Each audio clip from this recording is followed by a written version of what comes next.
आता येणार आहे जसराजकडे पुणेरी अभिमान, आम्ही पुणेरी असं सगळ्यांना सांगणारे जसराज. आणि आता सगळ्या महाराष्ट्रामध्ये आणि जगात फेमस झालेले त्यांच्या गाण्यांमुळे. आणि मुरंबाच्या गाण्यासाठी तुला पुरस्कार सुद्धा मिळाला, सर्वोत्कृष्ट पार्श्वगायक.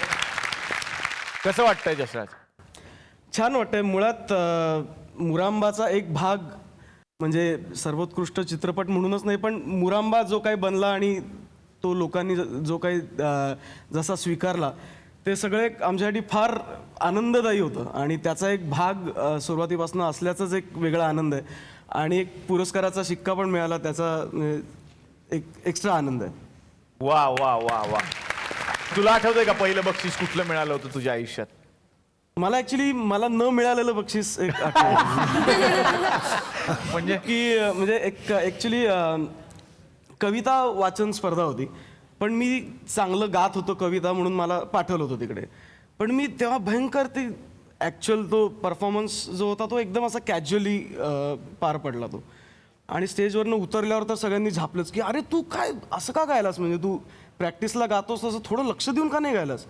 आणि बक्षीस वगैरे पण काय मिळालं नाही. त्यानंतर अजून झापलं की तू अरे लक्ष देऊन का नाही गायलास. तेव्हा माझ्या लक्षात म्हणजे तेव्हापासून एक मी ठरवलं की आपल्यातल्या गायकाकडे आपल्याला लक्ष द्यायचं आहे. तेव्हापासून मी करिअर म्हणजे सिरियसली घ्यायला सुरुवात केली. त्यामुळे ते एक न मिळालेलं बक्षीस खूप लक्षात वा आलं. वा वा. हा प्रश्न मला सगळ्यांनाच विचारायचं की इतके सगळे पुरस्कार मिळतात आपल्याला, कौतुक होतं, पण तो एक पुरस्कार असतो, ती एक शाबासकी असते जी पहिल्यांदा मिळालेली असते आयुष्यात. तो आठवतोय का सर पुरस्कार, ते बक्षीस? मला अजून आठवतं, मला वाटतं प्रबोधन एकांकिका स्पर्धा असेल आणि आम्ही आमच्या संस्थेतर्फे नाटक केलं होतं आणि त्यावेळेला मला उत्तेजनार्थ प्रशस्तीपत्रक मिळालं होतं. अच्छा. आणि तोवर मला असं वाटायचं की ही प्रदीप वैद्यांनी ती एकांकिका लिहिली होती. आणि मला ते बक्षीस घेताना असं बरं तोवर असं हौशी काम चाललंय, आपल्याला येतंय का नाही. आणि त्याच्यात ते मिळाल्यानंतर मला असं वाटलं की आता आकाशच ठेंगणं आहे. म्हणजे कुठल्याही एकांकिका स्पर्धेत आम्ही नेहमी त्याचा विनोद करतो की अशी ढोल वाजत असतो, रिझल्ट अनाऊन्स होत असतो आणि पहिल्यांदाच नाटकात काम केलेल्याला जेव्हा बक्षीस मिळतं आणि तो असा पतंग उडत असल्यासारखा वरनं धावत येतो स्टेजकडे, तर तेव्हा त्याच्याकडे बघून असं वाटतं गेला रे गेला मेला.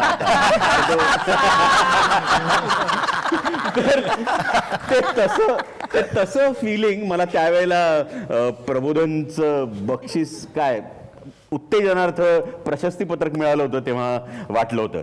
आणि त्यावेळेला सुद्धा मला आज विनयची खूप आठवण येते. विनय आपटे तो माझा गुरु होता आणि त्याला नेहमी असं वाटायचं की प्रत्येक काम केल्यानंतर मला असं वाटायचं की तो पाहतोय आणि मला आजही असं वाटतं की तो माझं सगळं काम पाहतो. वा वा वा वा.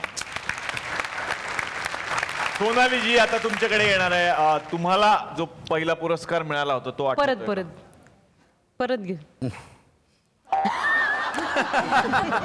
सोनाली आता तुझ्याकडे येणार आहे. तुला जो पहिला पुरस्कार मिळाला होता, बक्षीस मिळालं होतं, ते आठवतंय का?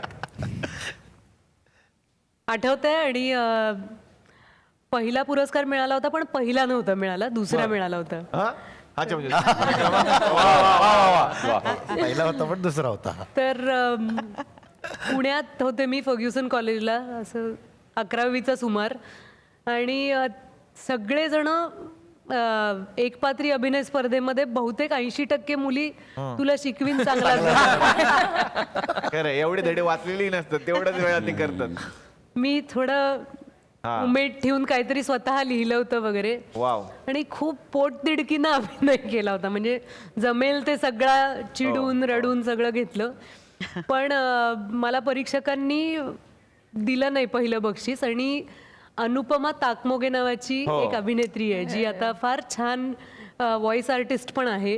तिला पहिला पुरस्कार मिळाला होता आणि मी तिचा परफॉर्मन्स बघितला होता. आणि मला इतका आनंद झाला होता तिच्यासाठी टाळ्या वाजवताना, कारण तिने अप्रतिम काम केलं होतं आणि तिलाच मिळायला हवं होतं. त्यामुळे मला ती तुलाच म्हणाली होती का तुला शिकवीन चांगला जरा.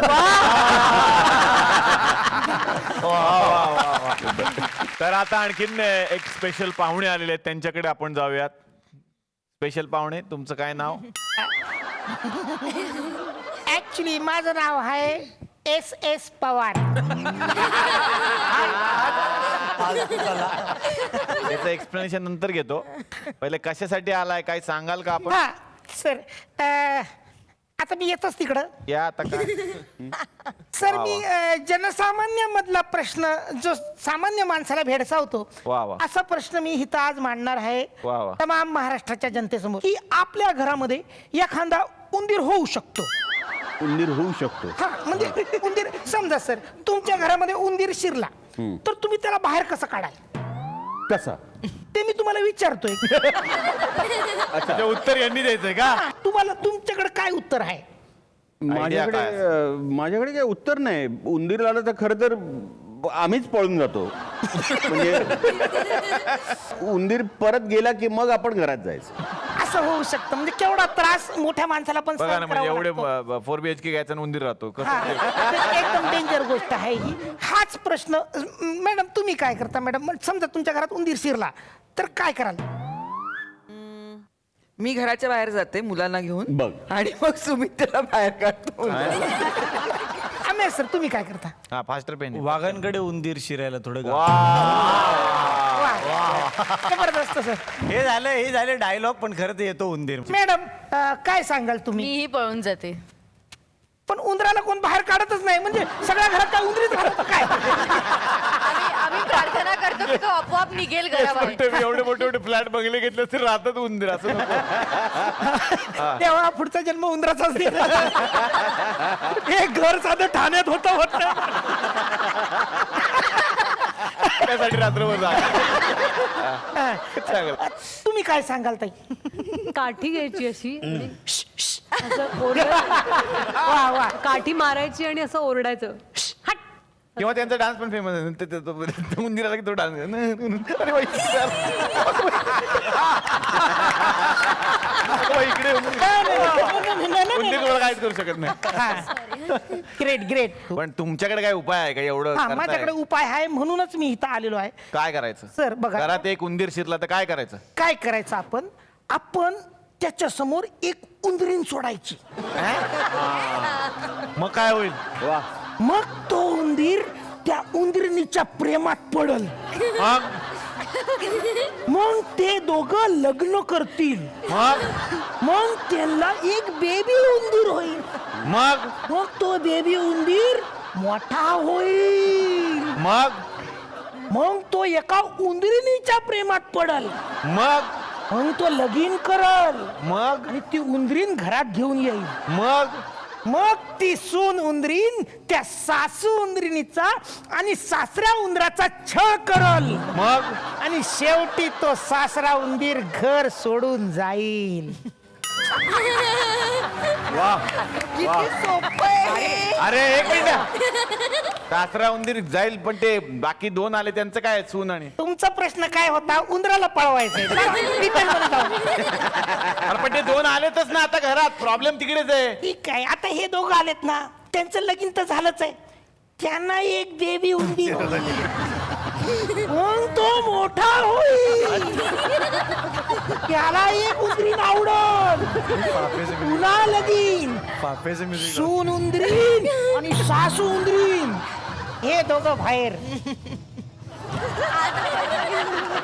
म्हणजे ही सायकल चालूच राहणार आहे. चालूच राहणार.